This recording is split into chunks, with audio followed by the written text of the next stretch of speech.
Hey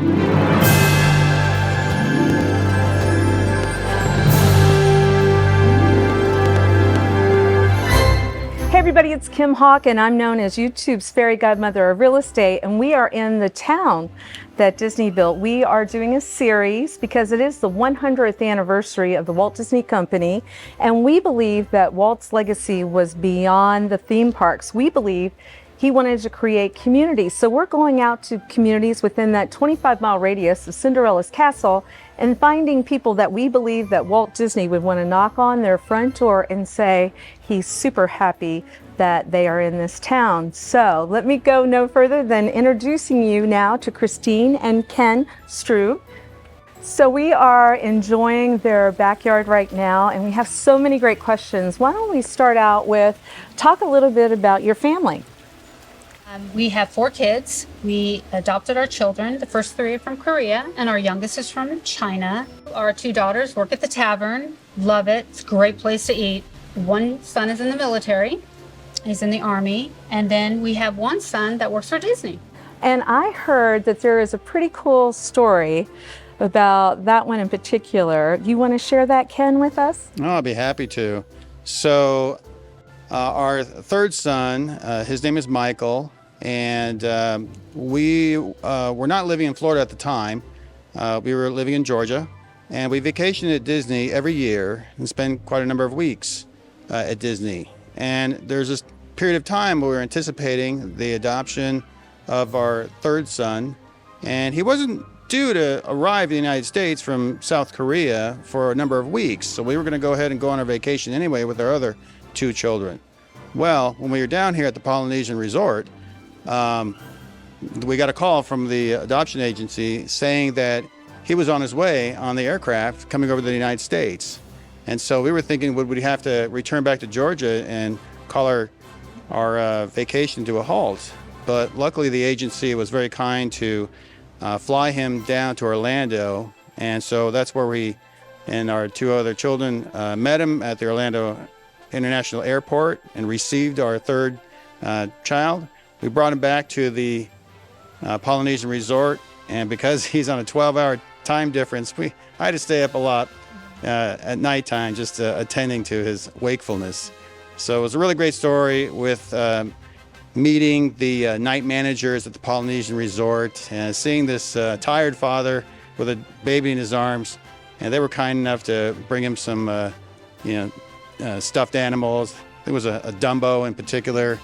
And it's just great to receive our 3rd child here at Disney World. And, now that you've arrived in the United States, what are you going to do? Let's go to Disney World. So he's really enjoyed that story. And he actually was able to share that story with an interview at Disney when he got his job at Disney World, where he works full-time now, right now.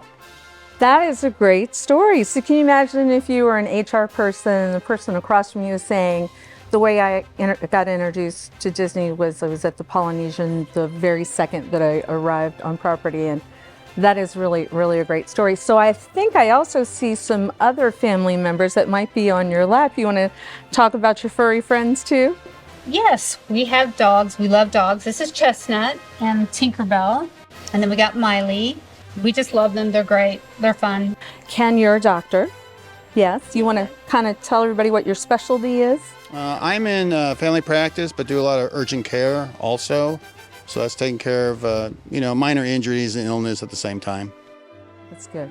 And Christine, why don't you talk a little bit about what you do with? I'm a personal assistant, and I really enjoy that. And I'm also, during COVID, a girlfriend, Lisa, and myself, and a close friend of ours, Lois, was with us too. We started a women's group, Ladies Who Lunch. It's a ministry for me that women who won't go to church and won't go to Bible study, but will go to lunch. And other women are just able to love on them, and a lot of friendships have developed, a lot of camaraderie, and we started out with 3. We have 200 on our 200 on our registry. Growing. Yes, Astrid. Astrid is part of Ladies Who Lunch, so I cannot take full credit or anything. Astrid is the other half of it. I just had to say that. Yes, very, very nice. Well, I love the fact with celebration, people move from everywhere else, right? We've only been around for about 26 years. And so when you find comrades that are coming together and saying, I want to start something new, a lot of times it's easier in celebration that you will find somebody that says, I want to help you with that. Yeah, especially when you're lovely and welcoming into your home that can house, you know, like I'm sure at any given time, 70 people could try to come over here. And so thank you to both of you for doing that. So as far as legacies go, you've both done a lot. Is there anything in particular you'd like to be known for that you would want your children's children's children to know about, or you'd like them to continue doing? Mine is to be known as someone that loves other people and stands for God. That would be my biggest thing. Absolutely. Okay. Well, just continuing to be, attending church and having a relationship with Jesus, I think is very important. I hope our kids maintain that in their adult lives, as well as carrying that on to their children also. Yes, absolutely. I think you definitely have put the best face forward, and with as much love as possible for people to know the love of God. And I really, truly believe that is one of your biggest legacies that you will be known for years and years, decades to come. Can you think of anything else that you'd like to add to this interview? If you do come to Disney, I would definitely say you need to come and try Celebration. Celebration is a very unique place. You see families, you see grandparents, you see individuals helping each other, loving each other. The holidays, Christmas is magical.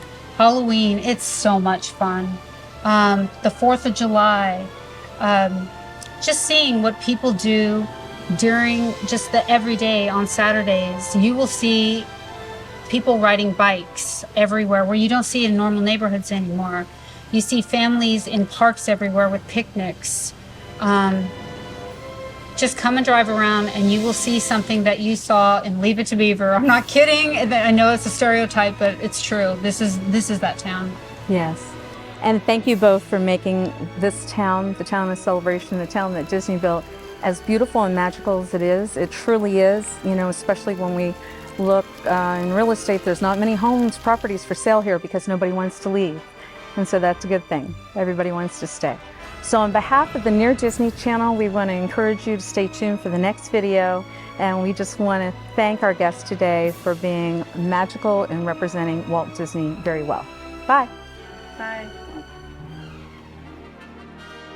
Make sure that you subscribe and like so that we can continue to give you up-to-date information on all things that are going around the 25-mile radius of Cinderella's castle, because this is truly a magical place to live.